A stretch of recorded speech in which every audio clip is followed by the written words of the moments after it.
動が10本でこうスープなんか3日炊くんやけど1日目骨入れてまた2日目も入れて3日目も入れていって毎日足していって23時間かけて砕いていく作業になるんだけどこれが朝時間かかってまあでもこれが美味しさの秘訣なんで少しずつずっと 2,3 時間これを続けて焦げたらダメになるんでずっと混ぜ続けなんですよ。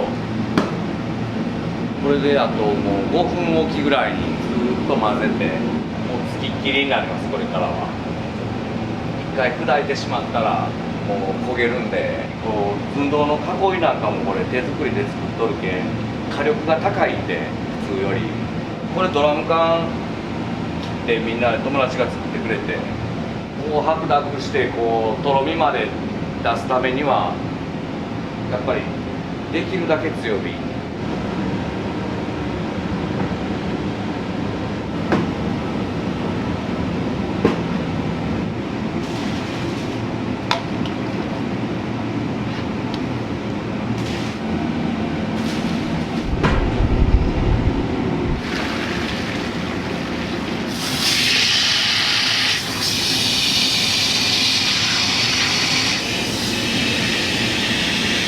脊髄の方まで塩用に出してしまってこう全部取り除いて臭い豚骨は僕自分自身が嫌いやけん丁寧に作業してアクも全部取り除いてから炊き始めるんでちょっと時間がかかる。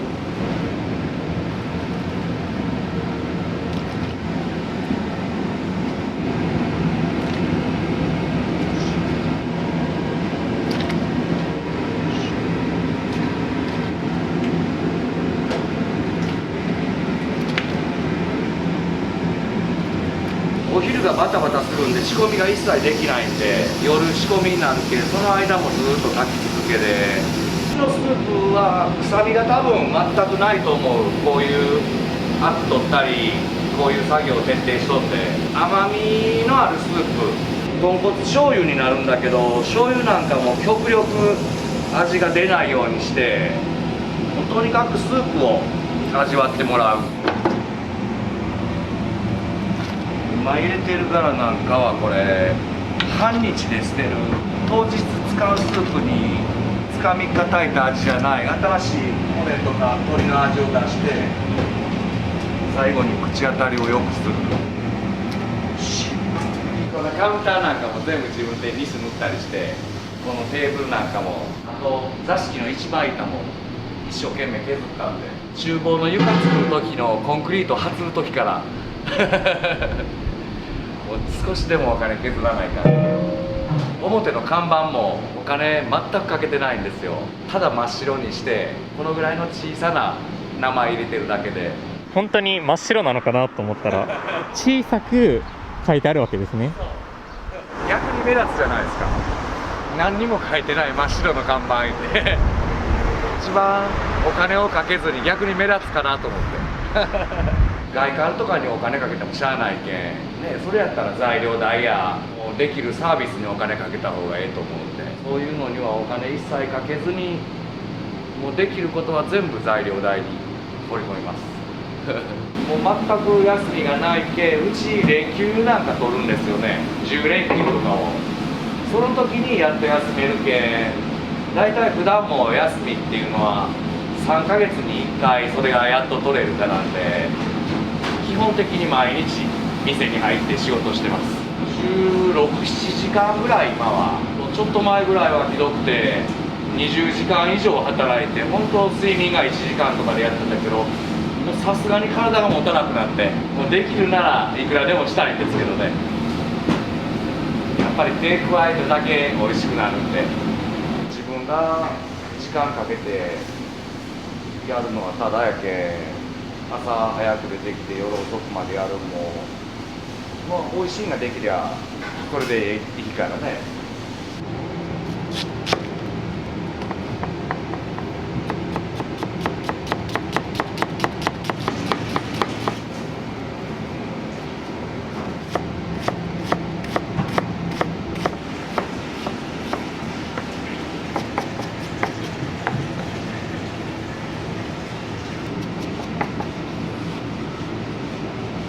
全て朝やるようにしてでとにかく出来たてをっていうんで朝やってます。こんなの全部うちの仕込みは1日分ずつしかしないんで、日をまたぐっていうのは美味しくないんで。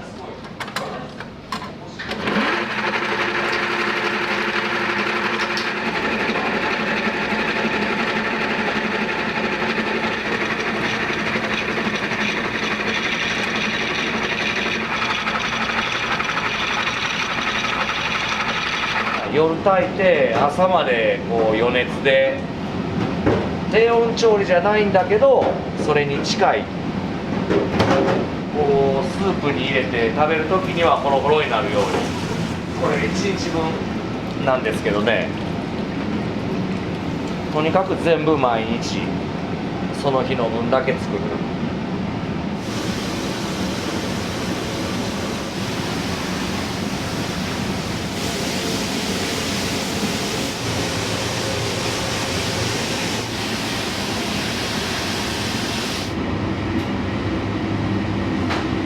寸胴はこう毎日。そうですね、毎日ですね。最終的に鏡面を目指してるんですけどね、このタイプだけで鏡みたいに。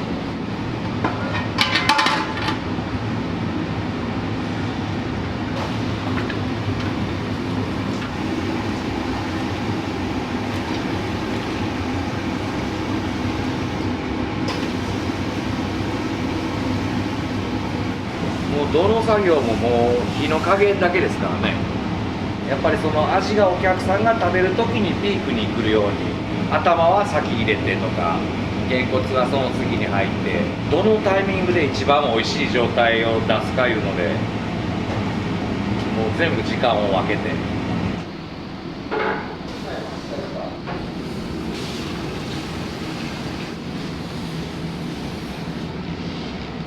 今もう50やけん、あと言うたら15年ぐらいしか仕事できないでしょ。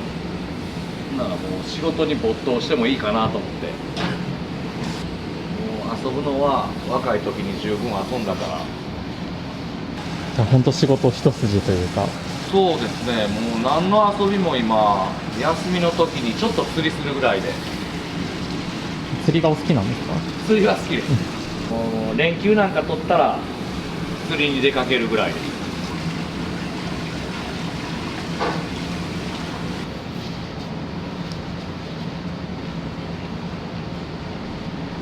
最初朝一のお客さんなんかは券売機で食券買ったらもうそれこそ1分以内には必ず出すつもりでやって、途中のお客さんもまあ並びが2、30人だったら10分15分では入って食べれるような状態にするようにっていう、待たせない仕事をしようと思って。提供するスピードだったりっていうのは意識される？はもうものすごく意識してます。もうとにかく待たせたくないんで、だからもう最初店開けたらほぼほぼ常連さんなんですよ。じゃあ一番乗りでお店に来ようと思ったら何時ぐらいに並ばれる？早い時だったら15分ぐらいから来るよね。今日なんかだったら9時やったけど、まあ日によるんですけどね。9時からでも相当早いまあですね。2時間待ちますからね。もうありがたいことに本当に毎週必ずこう来てくれて、多い人なんかは週に4回ぐらい来てくれたりして、まあ常連さんがとにかく多いです。大事にしてもらってます。お店は何時ぐらいから来られてたんでしたか？9時ぐらいからいろんなラーメン屋行ってるけど一番今平気でラーメン、そうだ、自分の中では一番。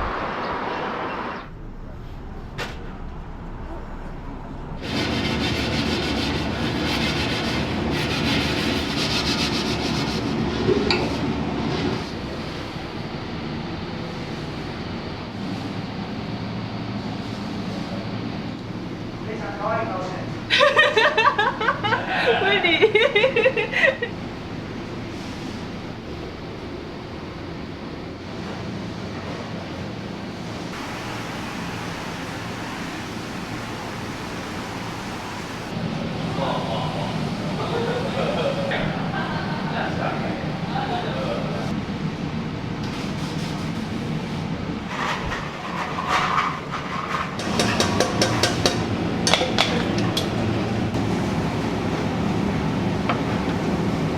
大体仕上がりました。ほぼほぼというか毎日完売で3本だったらもう全然持たなくて、これ以上の設備もなかなかね、まだ今のところ準備できてないんで、もうこれだけしかない。もう売り切ったら終わり。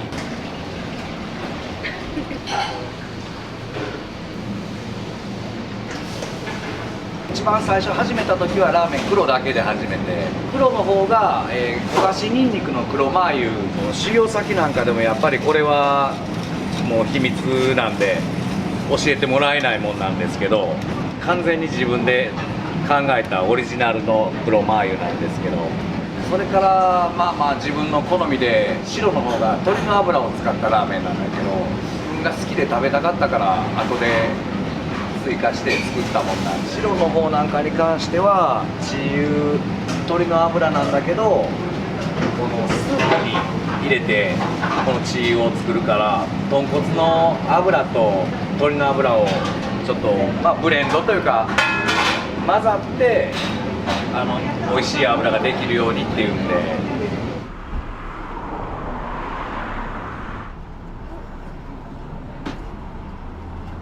多かったら大体朝100人ぐらい並んでくれますね。回ってこう来てそっちまで、ひどい時だったらあっちの敷地の外まで出たりして。誰？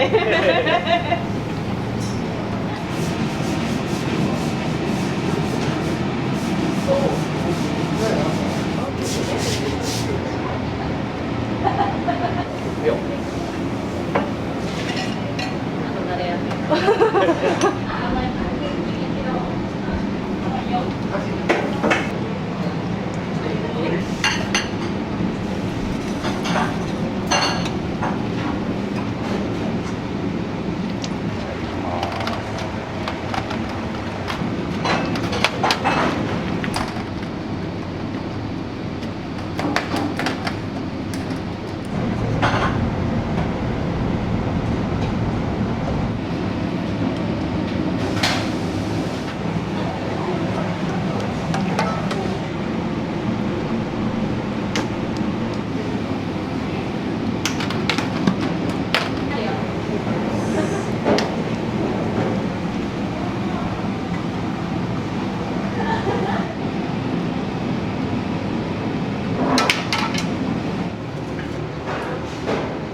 毎回5分くらいがあるだろ。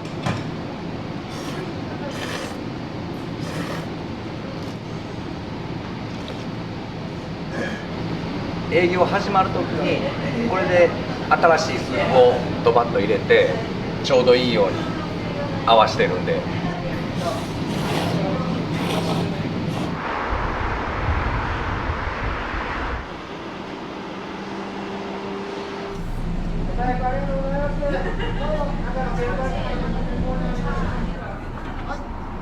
お財布ありがとうございます。どうぞ中の券売機の方で食券購入お願いします。ようこそいらっしゃいませ。ようこそいらっしゃいませ。すみません、頭の上のれんだけかけますね。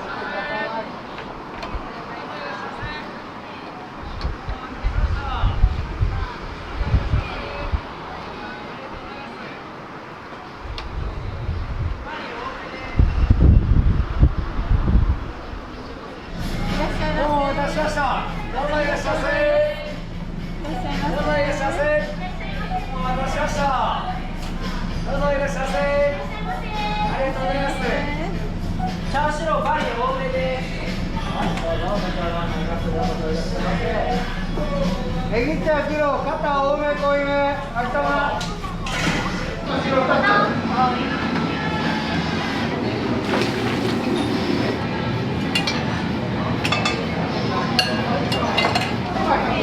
ベッキーどうぞ。どうぞいらっしゃいませ。ありがとうございます。どうぞいらっしゃいませ。ありがとうございます。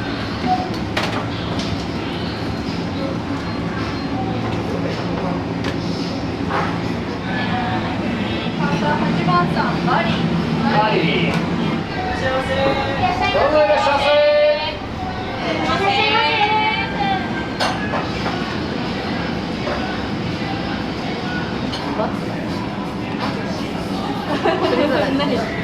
その鳥皿はその鳥皿。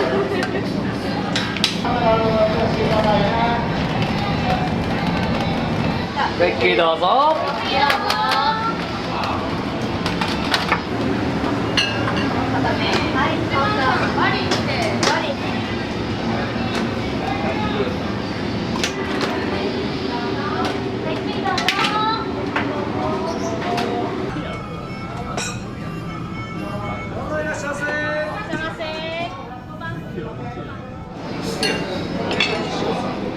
片目1番。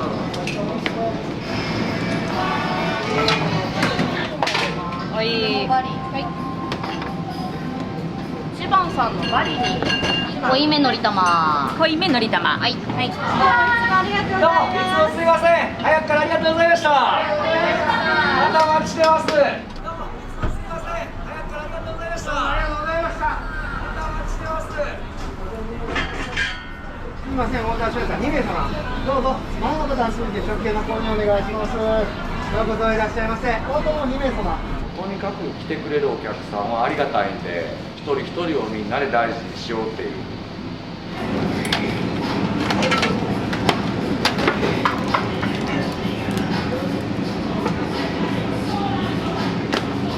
バリから。はいよ。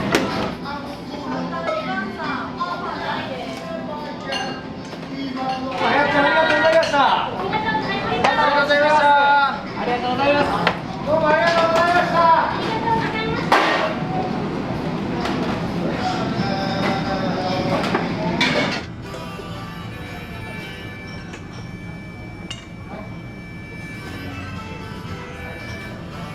梅のり玉3番。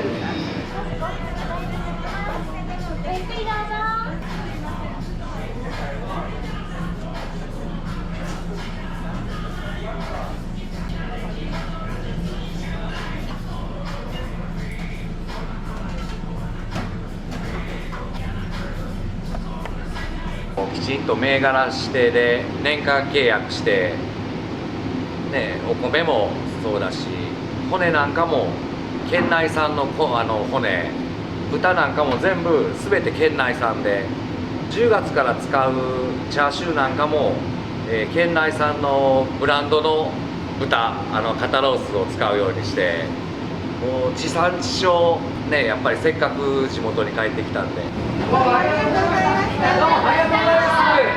もう早くからありがとうございました。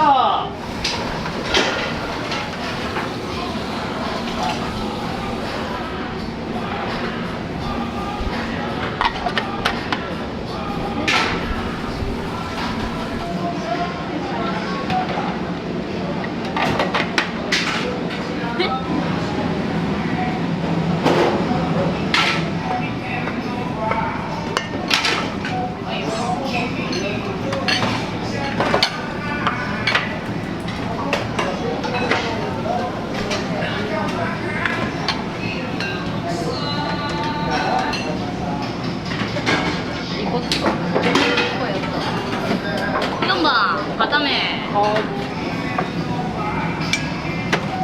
7枚。はい。5番バリ。はい。反対4番さん方。バリ5番。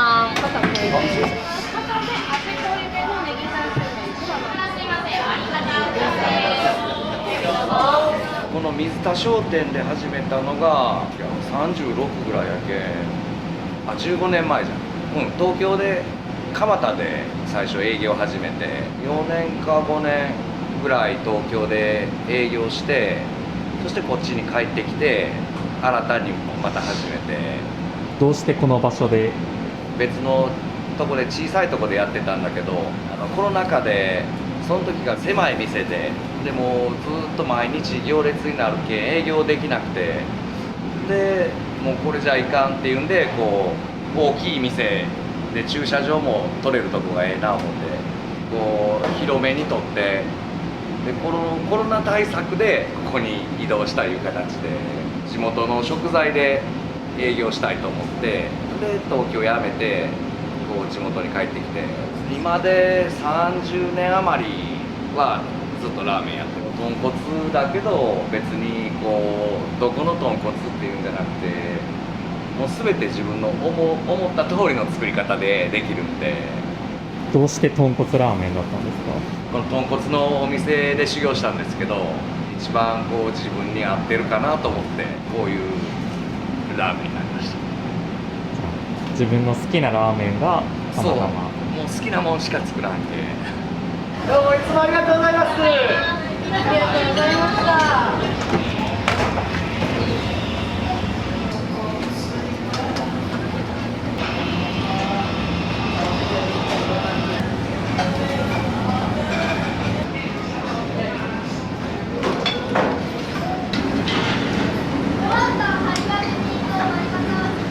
針金に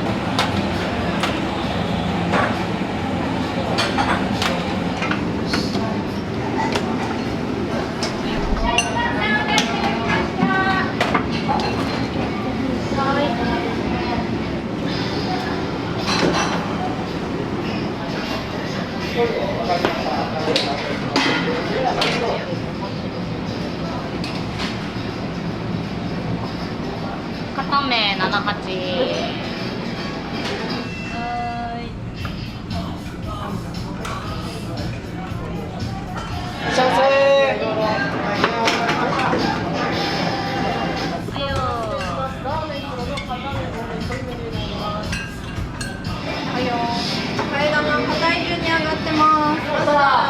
濃いめ3番先片付けて、78片玉レモン一升、678粉濃いめ玉。ありがとうございました。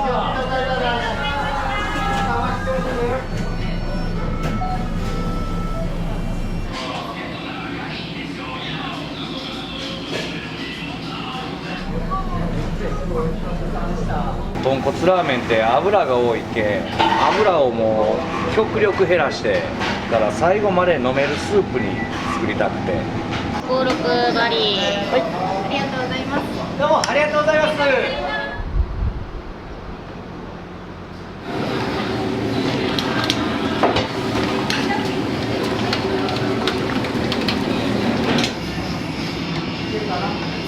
3回一に行って2倍分。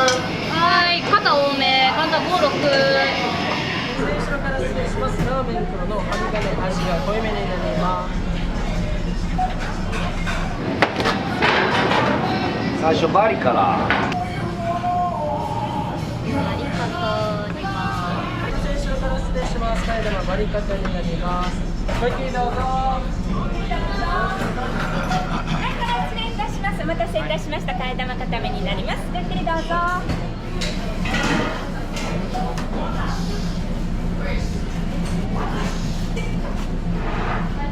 替え玉が1回無料ってあれだと思うんですけど、あちらはどうして？それもね、本当はまあ最初オープン3日ぐらいやろうかなーってスタートしたんだけど、まあお客さんも喜んでくれるし、まあなんとなくで10年続いてます、そのまま。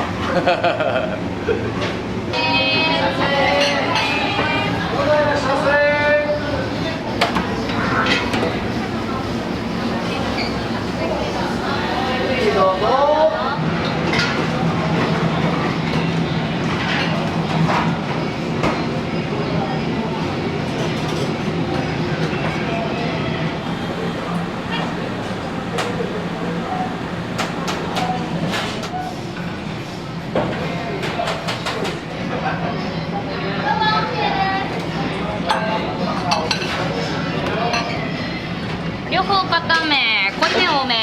はい。替え玉バリカタ。針金玉。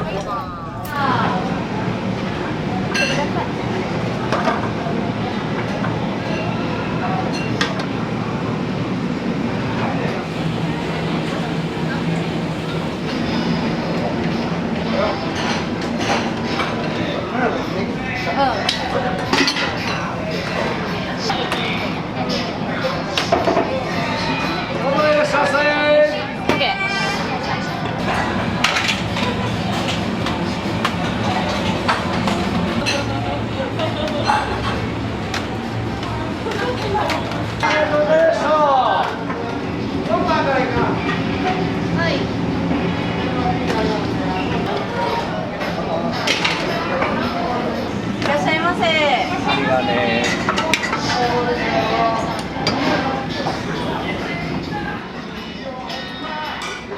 玉56パスタネギバス。針金普通です。針金っす。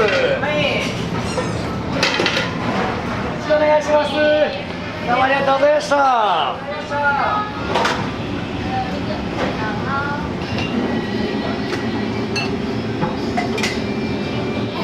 大丈夫です。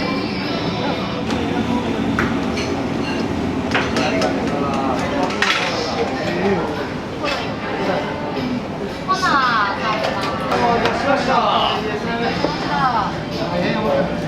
肩に2番。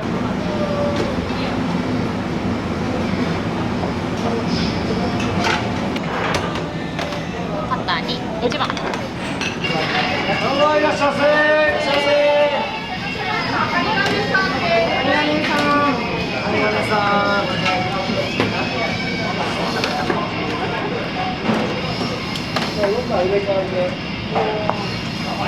どうもいらっしゃいませ。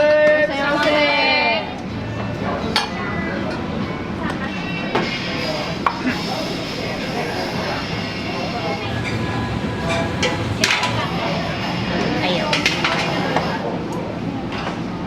1に片玉。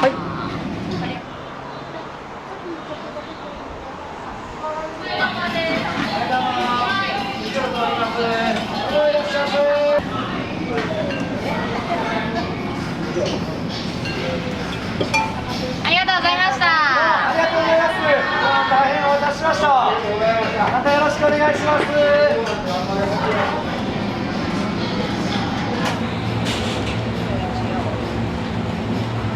2番さんご飯中です。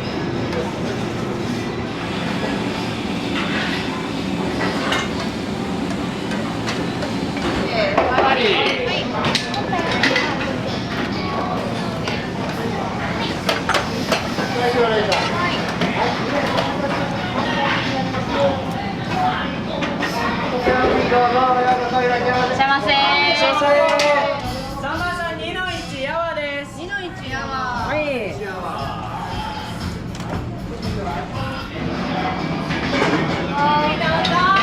ほな、濃いめ多め玉。2番。失礼します。チャーシューの一番の針金、これね、味玉とっていうのが。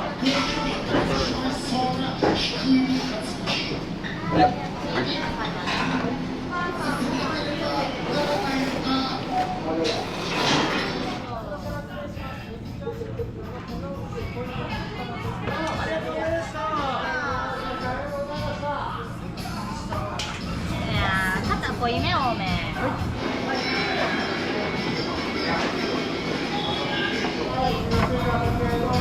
袋濃いめ多め。1番。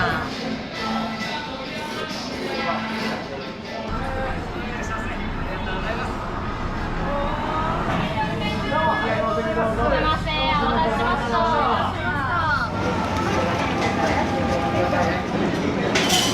2番、針金濃いめ。針金バリ。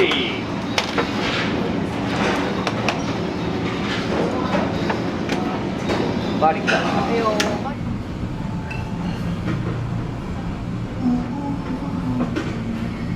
横ざま入り3番。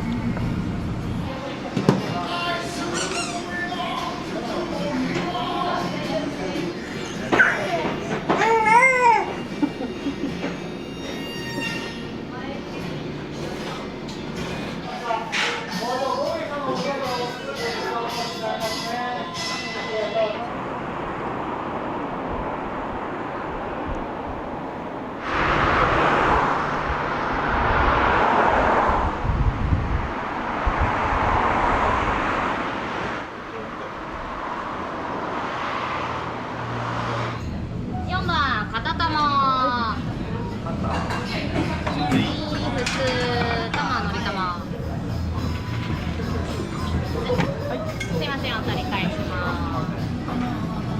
普通5番。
濃いめカウンターさん、いいのね、多め3番。固め3番。針金で。針金。針金。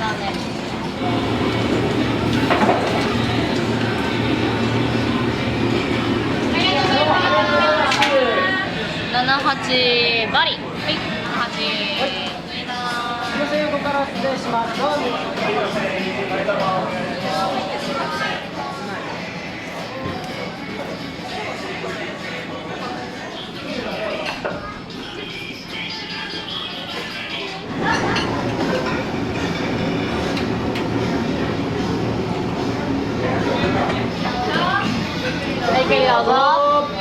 はい。どうぞいらっしゃいませ。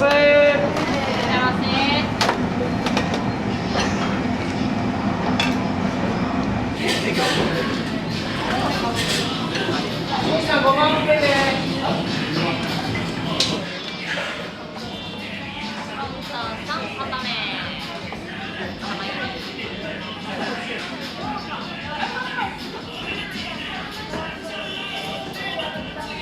ありがとうございました。いつもすみません。どうもありがとうございます。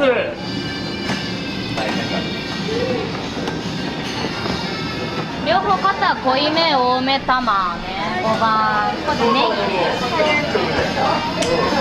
ネギラーメン。ネギラーメン。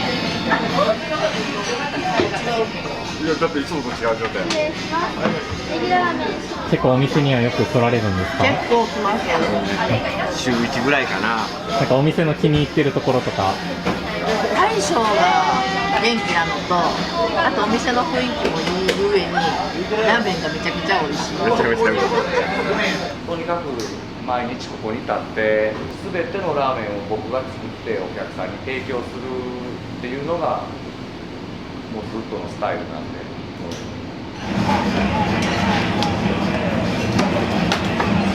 どうもありがとうございます。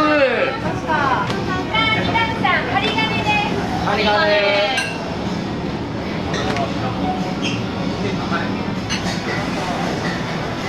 粉玉4番。針金濃いめ玉。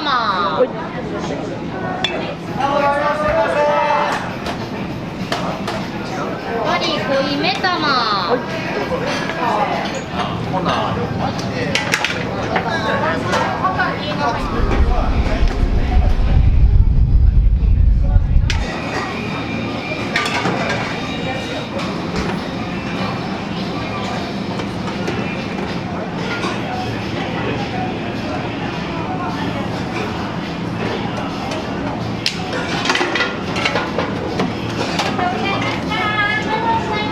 ありがとうございます。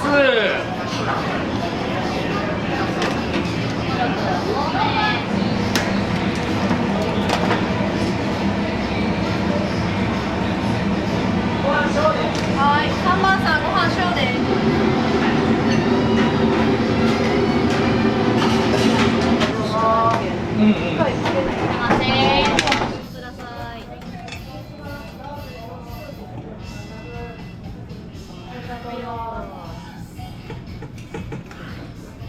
ありがとうございました。ありがとうございます。どうぞまたお願いします。カリガネのり玉一番。カリガネ濃いめのり玉一番。ありがとうございます。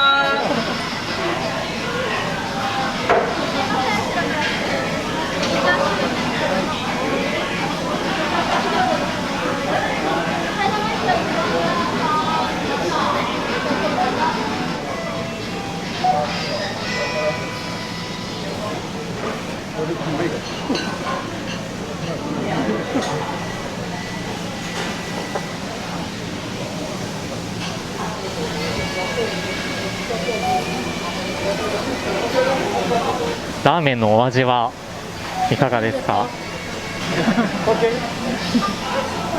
すごく美味しいです。最高です。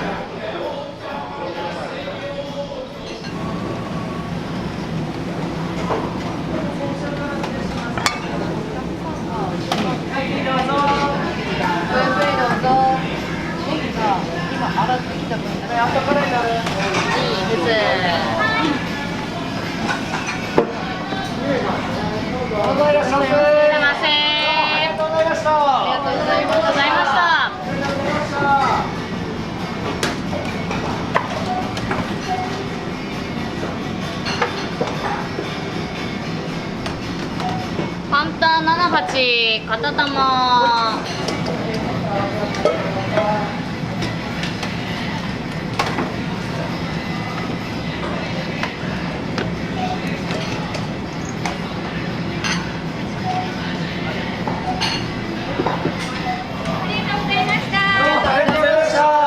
2番両方固め。チャーシューの肉の固め。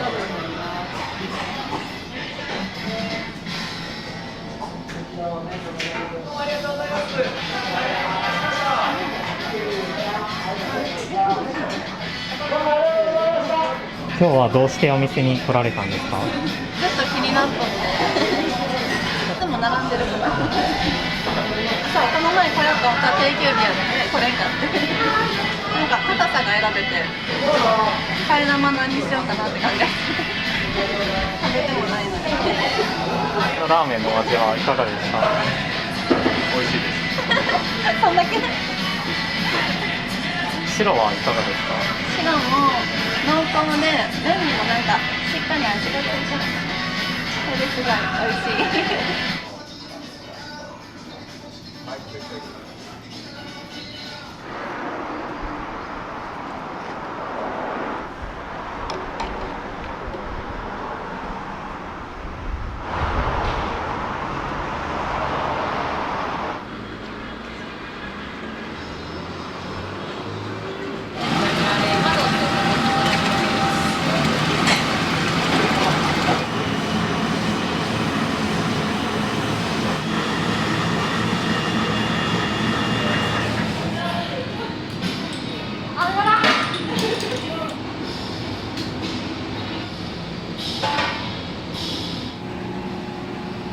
水田さんはどんな方ですか？みんなの中心にはおったんですけど、それぞれの道があったけん、ここではやれてないんですけどね。昔自分で作れた餃子もうまかったし、焼き飯もうまかったし、なんせこだわってうまかったんですよ。何でも作れるものは自分で作りたいみたいな、自分から自らしんどい方ばっかり選ぶけん。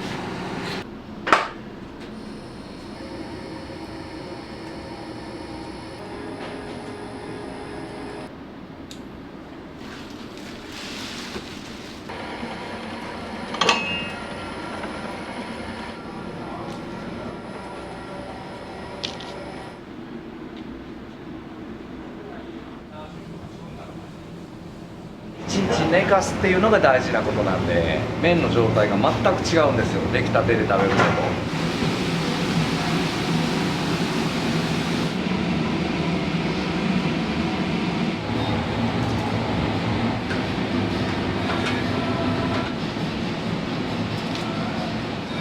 必要ですけど、ここはあまり。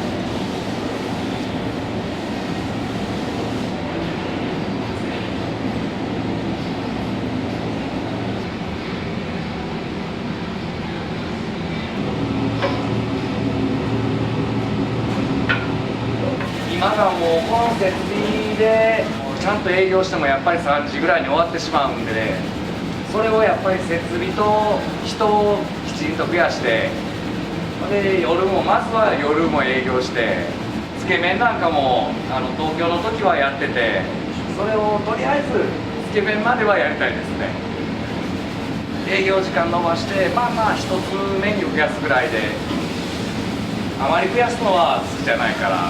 なんかこうずっと続けてこれた理由というか、もうやっぱり始めたきっかけっていうよりは、なんかやっぱりこんなのは好きなんだと思うんですよね。ものづくりがやっぱり好きだから、結局外のカウンターやテーブル作ったのと一緒で、この地味にこのスープでも黙々とやるのが多分好きなんだと思う。まあ合ってるんでしょうね。縛りがない、自分で思ったことができるようなのが一番いいですね。この仕事楽しいですか？やっぱり楽しいですよ。もうやっぱりこれだけのお客さんが喜んでくれるっていうのは本当幸せです。だって本当一時お客さんがいない時なんか思ってたら、本当にただただ幸せで。今日はありがとうございました。ありがとうございます。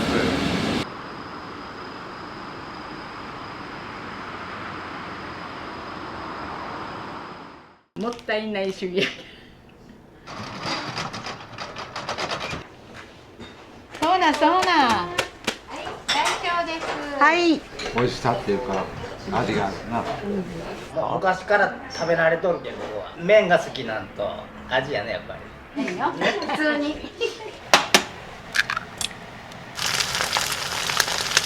もうお父さんのお米の味を生かすだけで、お父さんのお米食べてみてください。はい、ありがとうね。はい、大です。はい、お待たせしましたどうぞありがとう。はい、810ありがとうございます。ありがとうございます。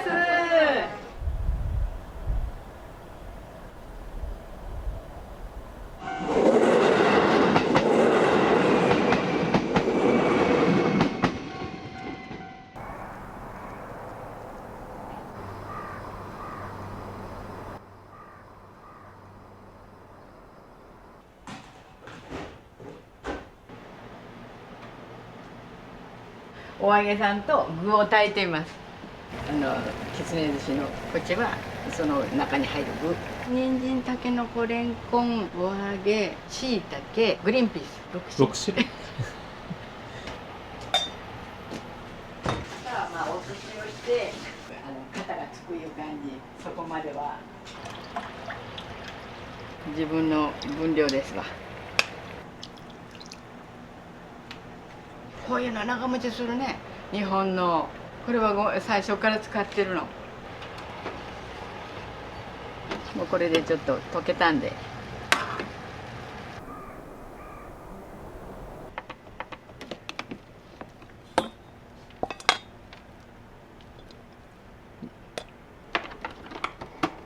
手の感覚でこう毎日のこの重さいうんか感いうんか。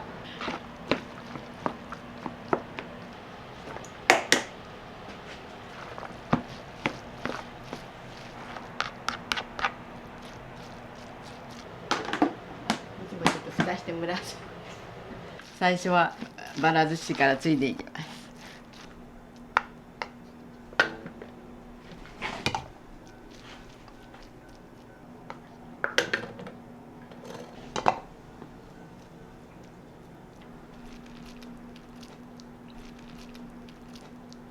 入れます。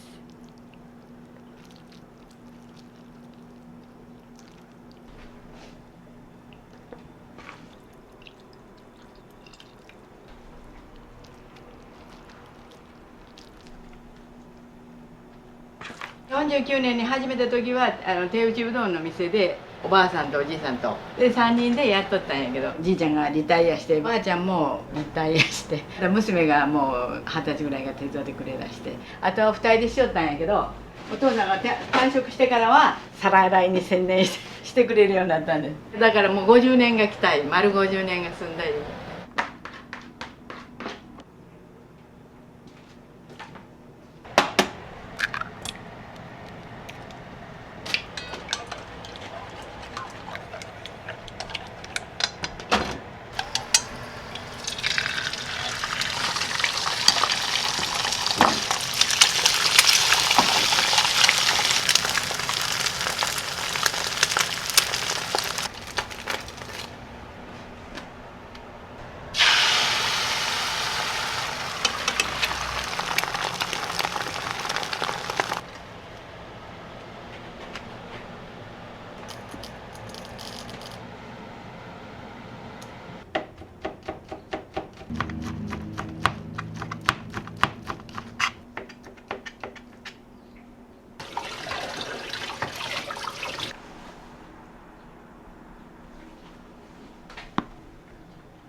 私のはもう塩だけのシンプルさんなんで、もうお父さんのお米の味を生かすだけで、ご飯ももうなくなったらやめて、もう自分で決まっただけしか炊かんのです。もったいない主義。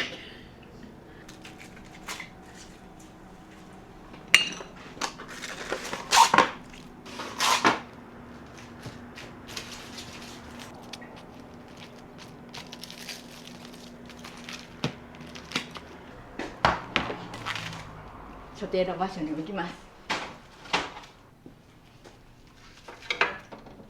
この陳列も50年選手です。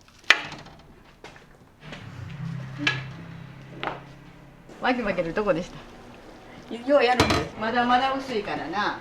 煮詰めて水分減ったらまた足して。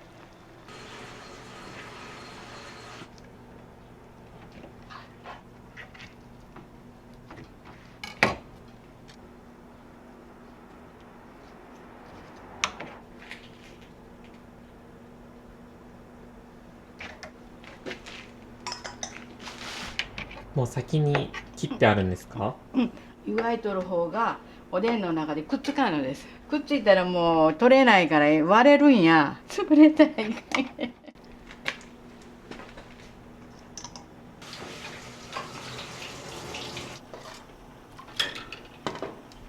これは補充で、これはこのよく使ってるのが好きな人もおるんです。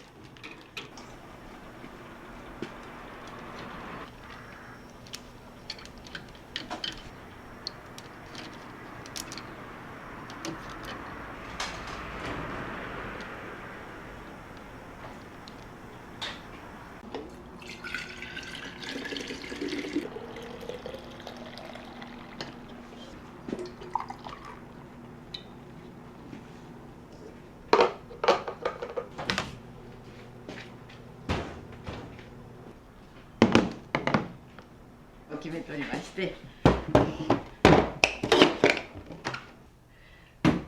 いいですか？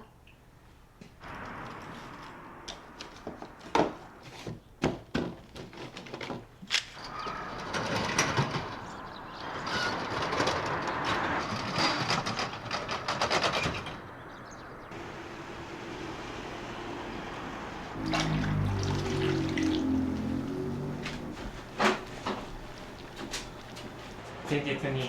はい、これは前日に。スープはどういった？鶏ガラ、これと海鮮スープと昆布をさして、今やったら白菜の葉っぱ、キャベツと玉ねぎと人参ぐらい放り込むんです。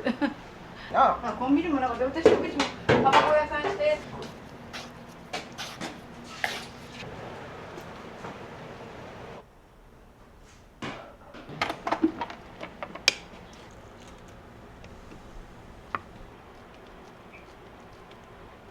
特別バージョンです。海苔の帽子付きです帽子付きみんな使んないけど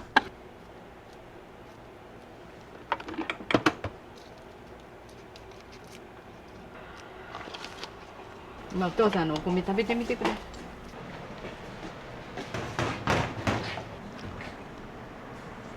今からやったら、まあ、きゅうりとかだんだんそういう時期になってくるのも全部作ってくれたのを使います。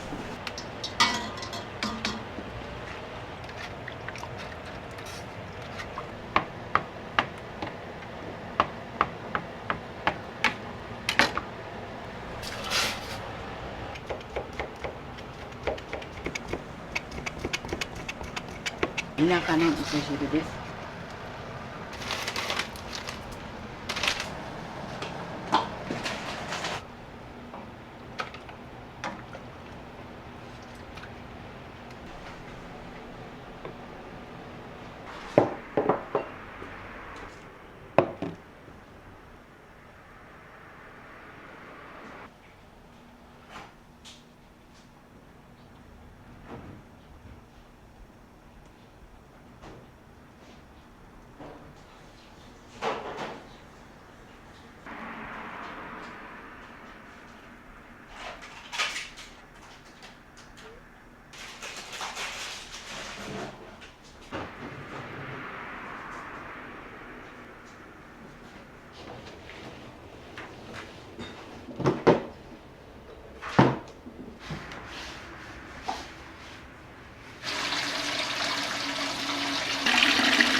火がな出てくるから危ないからな。これでカバーして父さんが作り直してくれたと。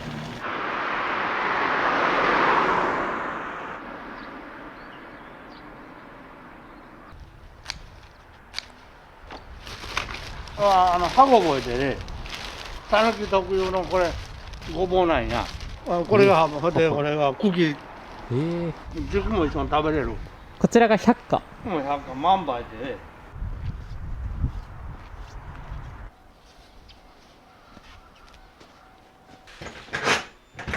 精米との過程をちょっと置いたんや、これ返して。こちらがお店で使われてる。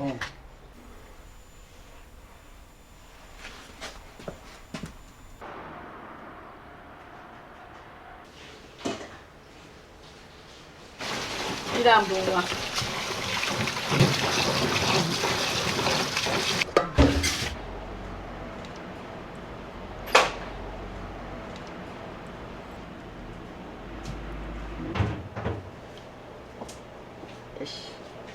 これはその百花が万倍って言ったやろ。冷凍にしとる分を今から味付けして。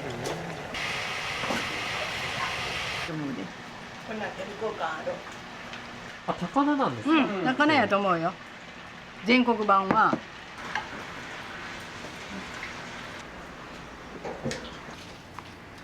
ごめんよ。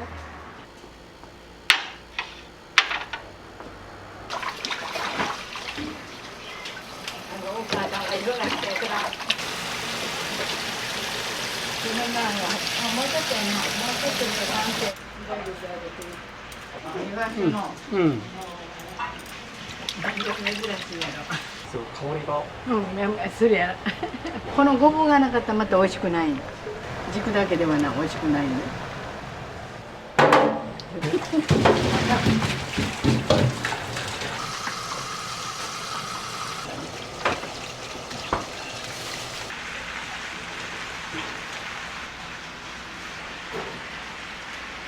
これの方がどこでもあるよ。そうそうあるよな。赤い字ずっと出てるよ。よしになってしまう。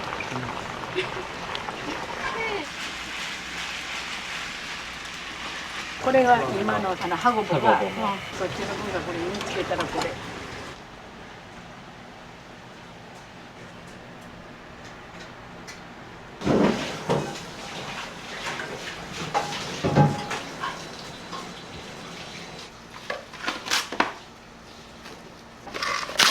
今日はなんぼ出るかないうぐらい。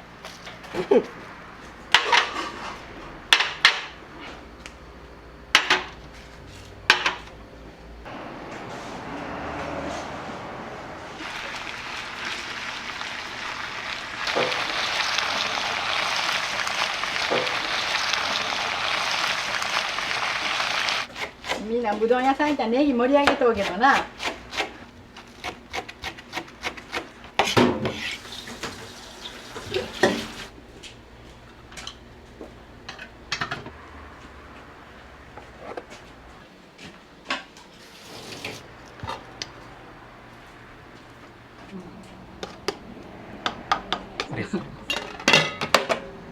食べました。今から出します。この白さで。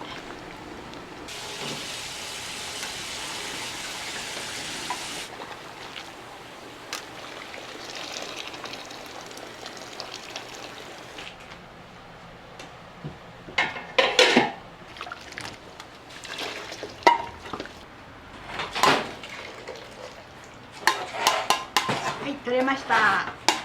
骨の髄まで出てます。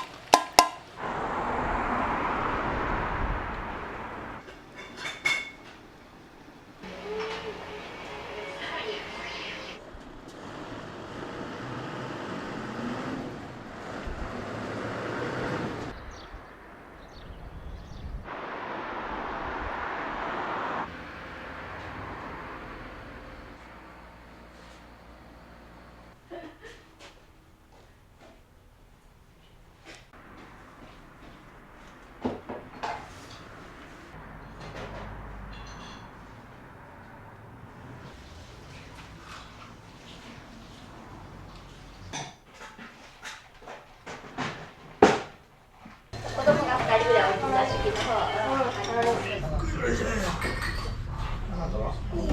おむすびほんで1つとご飯1つと。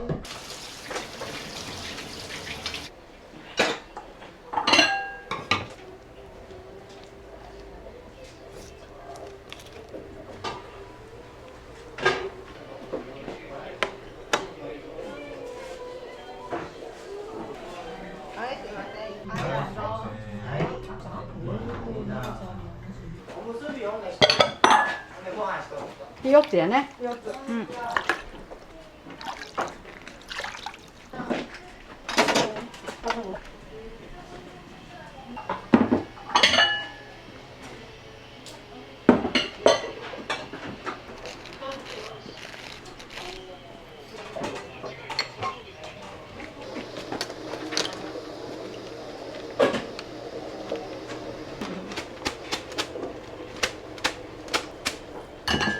こうな、豆腐の。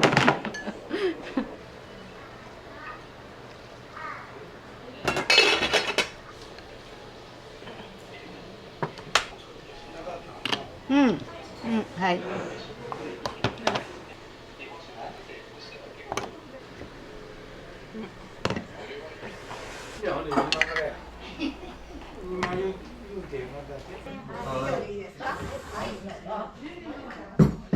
30年ぐらいになるかな。その前からわしが若い時から来よったけど、もう昔から食べ慣れとるけん、ここはこってり系の麺が好きなんと味やね、やっぱり。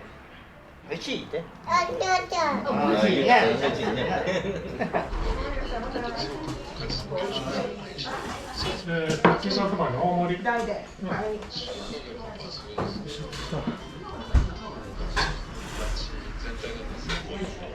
前半よりも岩が多い場所です。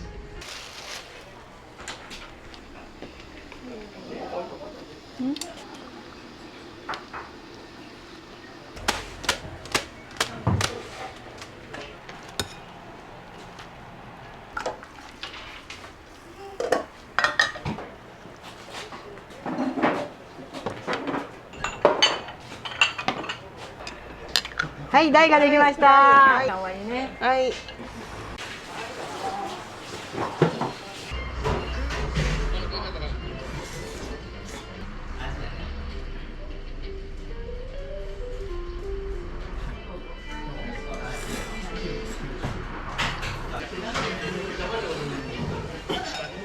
残していきたいですね。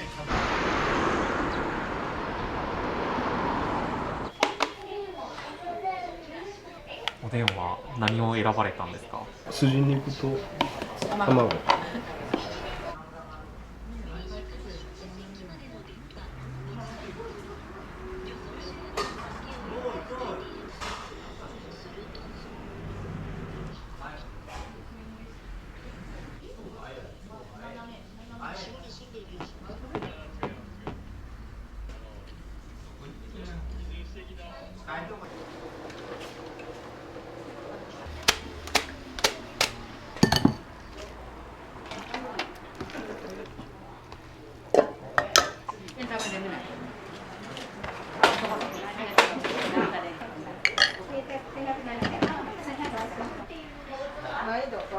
は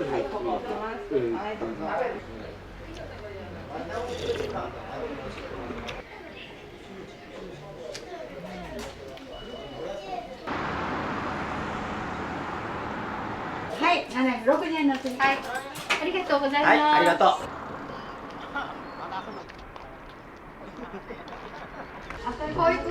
こっち行く？私は、はい、どうぞどうぞ。2つ。いらっしゃいませ。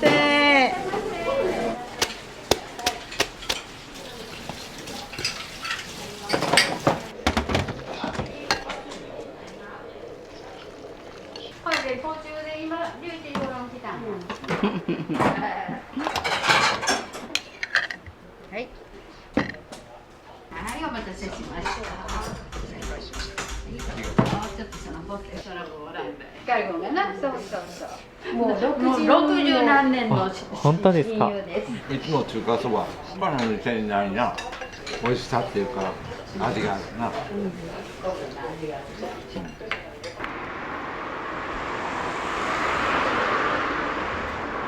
い、いらっしゃいませ。こんにちは。はい、こんにちは。はい、どうぞ。は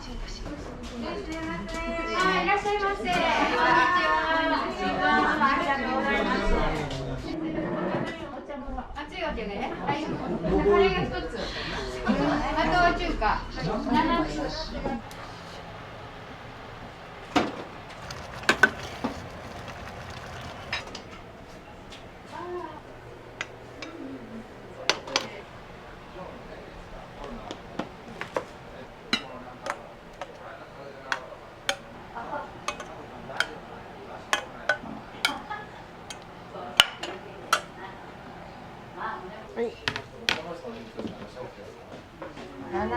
7つが中華。はい。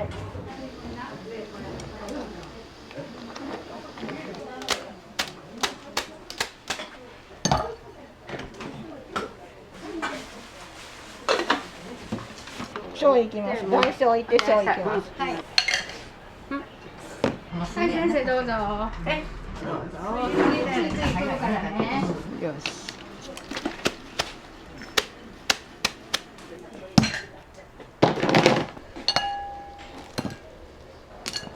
ごめん。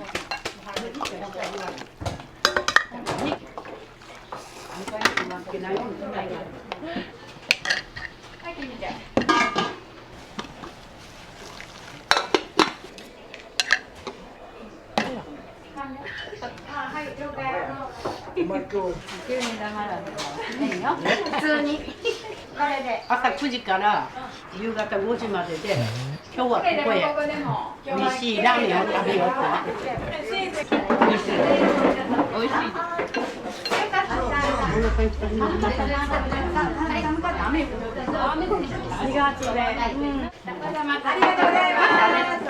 りがとうございます。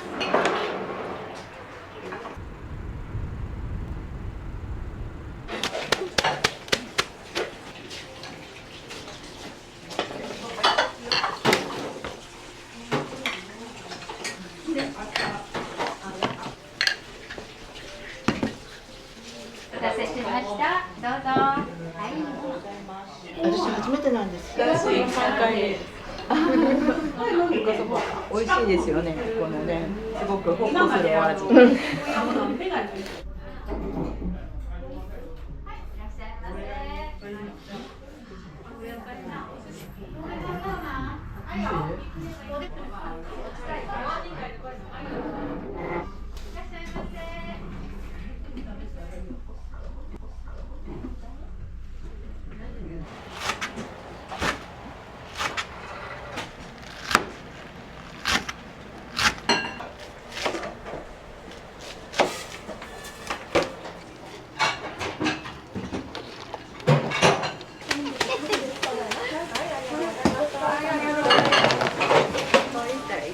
ありがとうございます。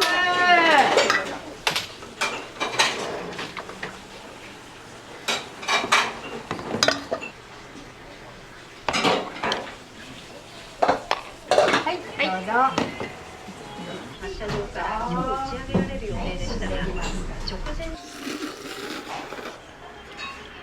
ここはな久しぶりに来た。仕事で来よったけんな。しょっちゅう寄りよったんやけど。中華そばのお味はいかがでした？まあまあ変わってないな。は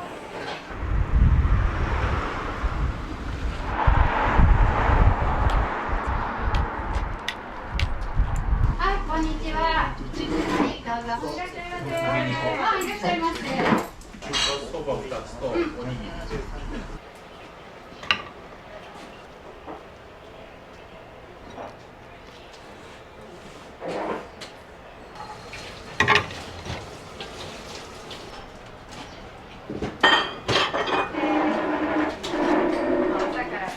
竹村さんとこ。はい。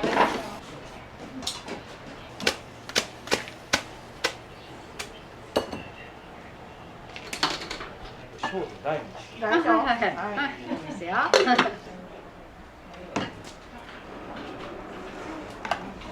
目指しないけど。目指しない一つも。触ると怒られる。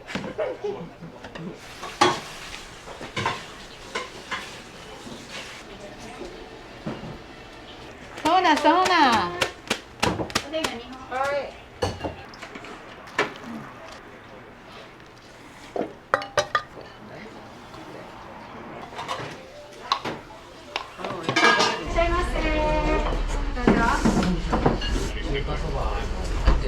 大です。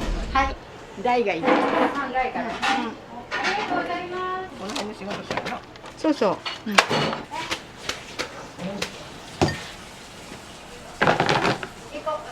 はい。はい。はい。はい。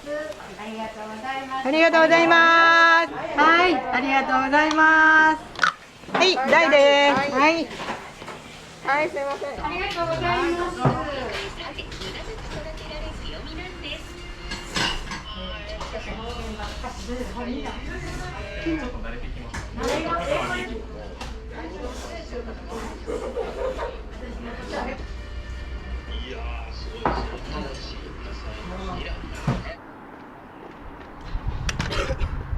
2、3回来たことがあります。中華そばの大盛りです。味が舌に残るっていうか、独特なその風味というか、そういう味が出ていて美味しいです。ありがとうございます。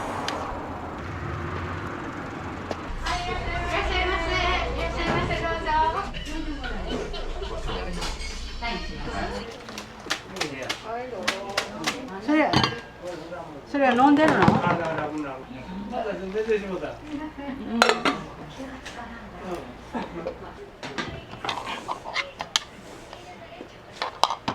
大です。はい。はい、お待たせしました。どうぞ。はい、ありがとう。はい、どうぞ。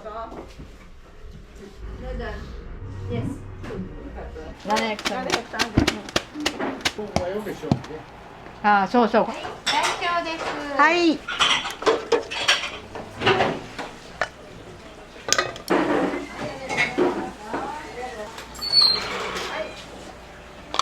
そうだよね。上な。はい、はい、どうぞ。ありがとうございます。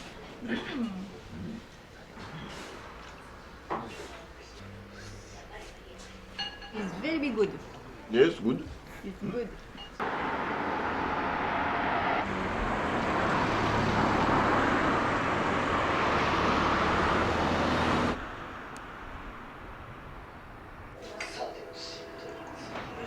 Sana だよ。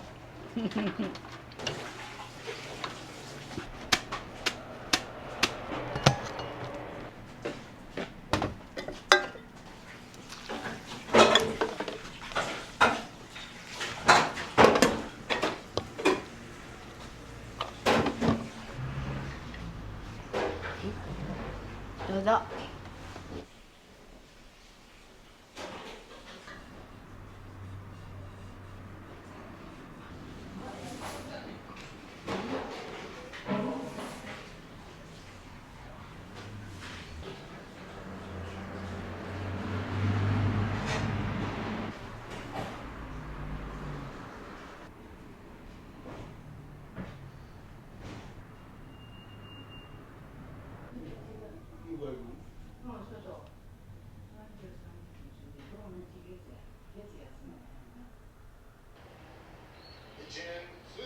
3月15日で50年金婚式です。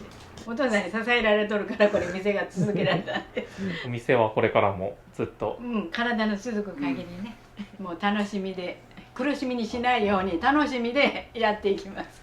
はい、どうぞ。はい、ありがとうね。ありがとうございます。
こちらはどこ産のニラになるんですか？これでも地元のもうここから2、3分で行けるところのシリアの畑がやってるニラですね。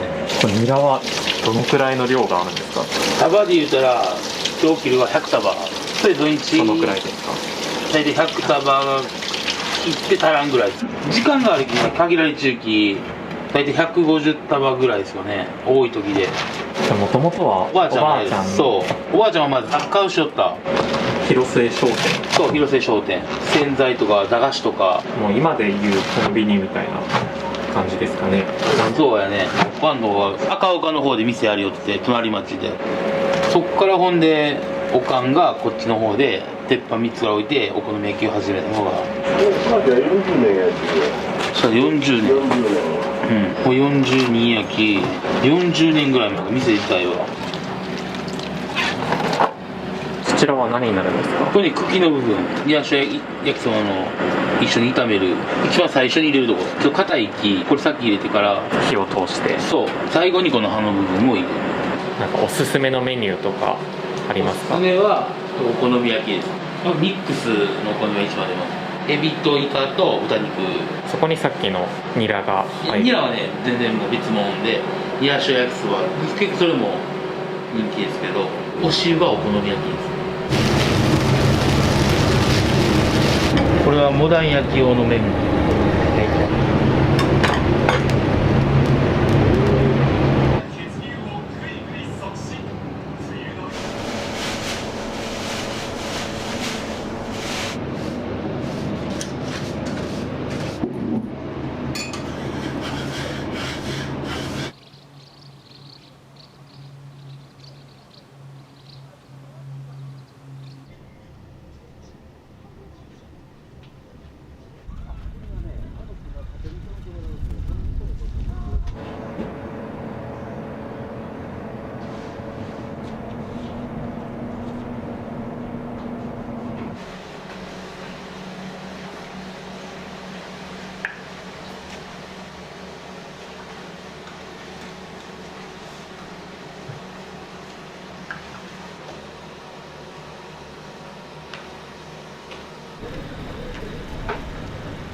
はい、すいません。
はい、これが梅です。明太すぐできますので。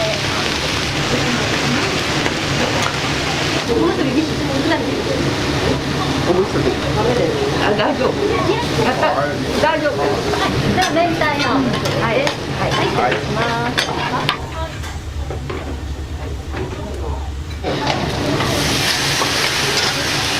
カウンター長どうなん？やるのかな。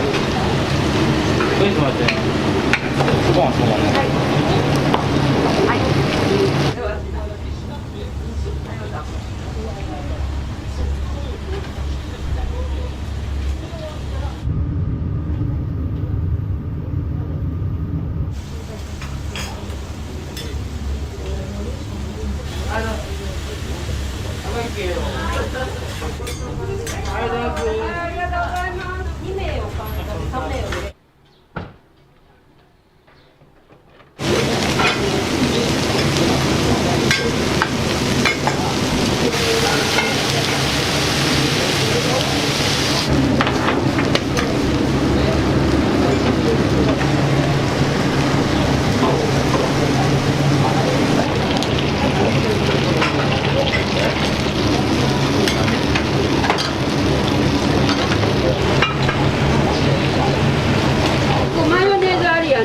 はい、マヨネーズありです。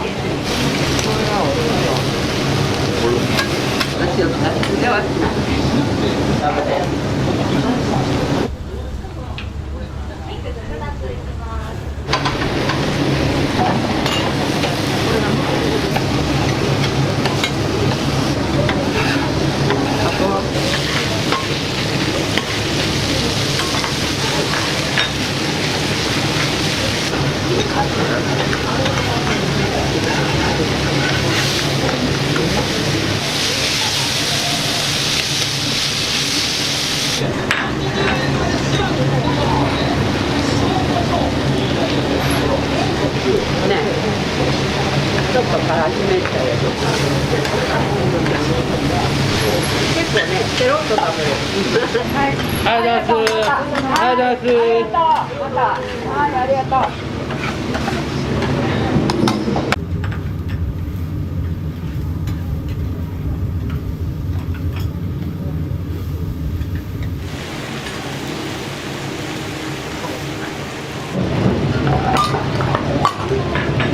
どうもどうも。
なので、空いたら次お呼びします。2名でいいですか？2名、はい。空いたら呼びに行きます。ここに行くよ。カウンター来ましたのでお願いします。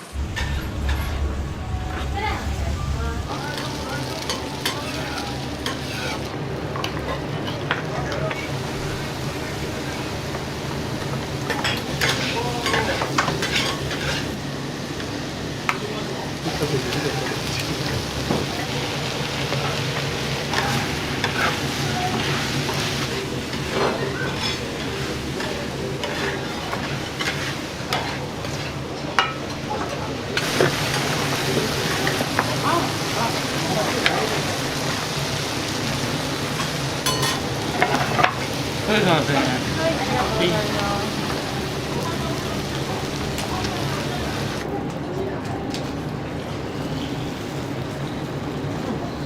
美味しいです。もう思った以上にニラがいっぱい入ってて、すごい美味しいです。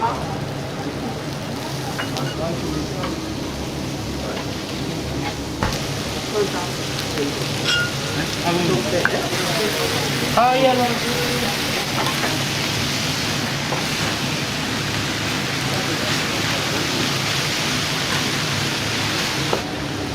はい、ダンス。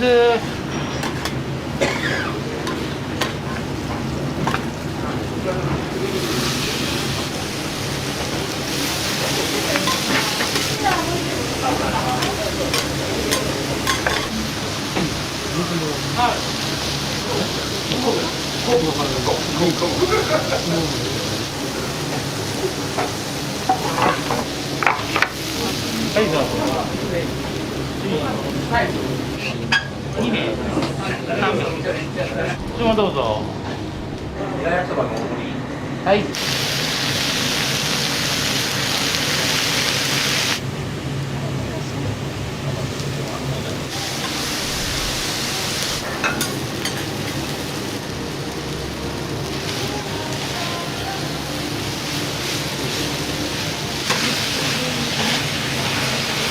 ちょうだい。い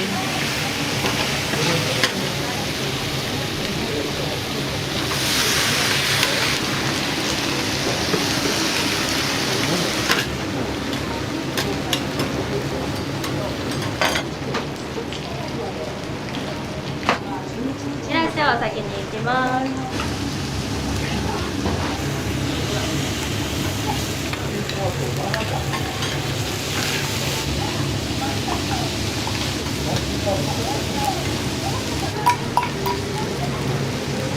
1時なんだ、6人。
今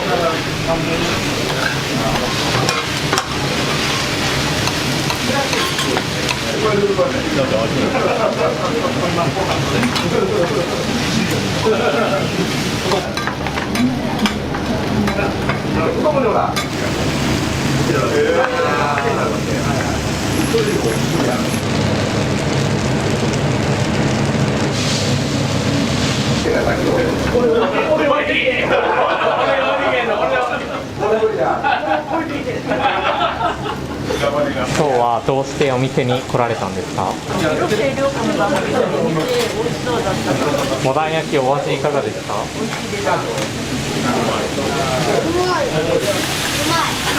ごちそうさま。はい、いただく。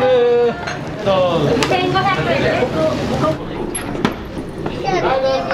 す。どうだった？超うまい。なおちゃんどうだった？超うまかった。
はい。ニラ丼。ニラ丼一ついきます。鉄板熱いので気をつけてください。これも。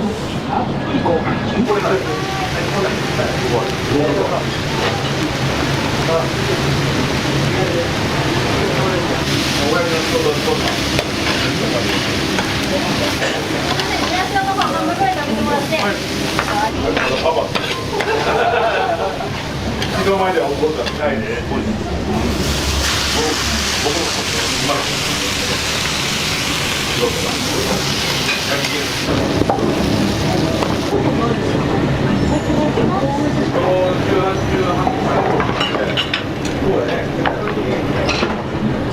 はい、ニラ塩。はい、ニラ塩です。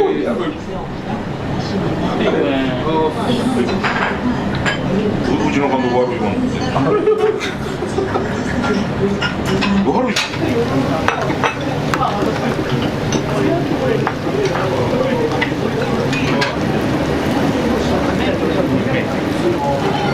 どうしたらいいか分からない。この間はこれは引退が出てる。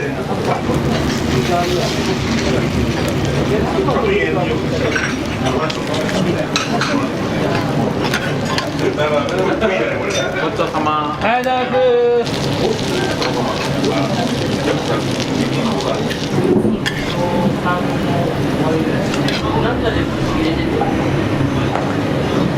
これ見て。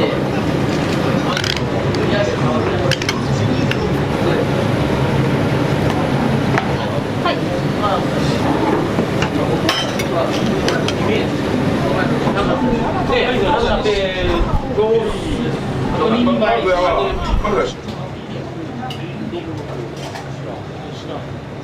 相撲の大将の後輩とか先輩とか大将と一緒にこうされてた方もいるんですか？お二人は中学の世代ですよね。大将どんな方長かったですね。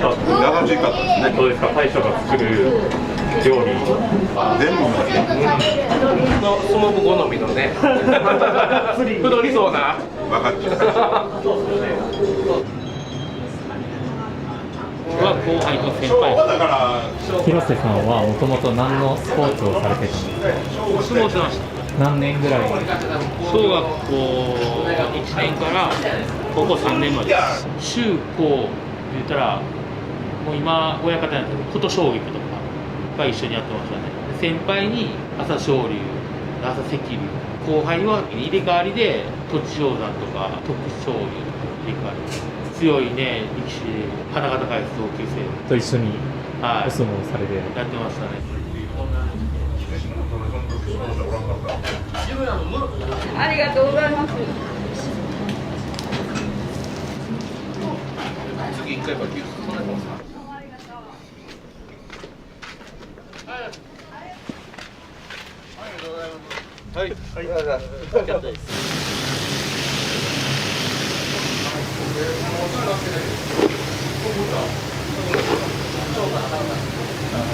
3,500円一緒で一緒でいいかも。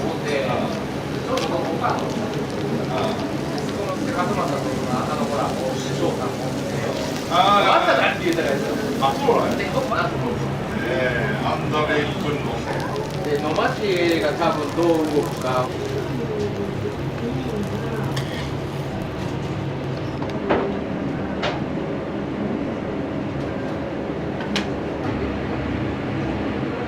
反対。はい。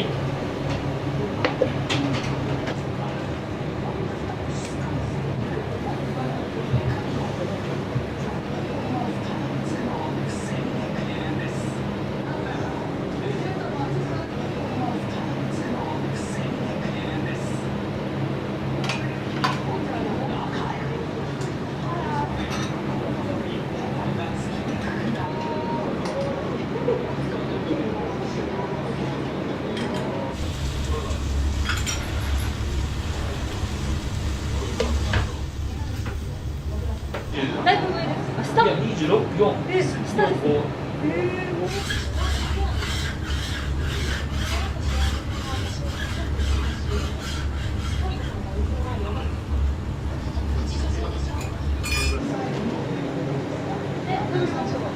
どれがいいですか？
持って帰ったりしたら、水分がやっぱりこう出てくるね、やっぱり。すぐに食べていただく。そう。ニラの食感。そう。がまだこうシャキシャキが残って。そう。甘みがもうすごい強いね。あえて持ち帰りを。そう。断ってですね。もう最高の状態で。そうです。もうニラはやっぱもうすぐ食べてもらいたいですね。焼き立ちを。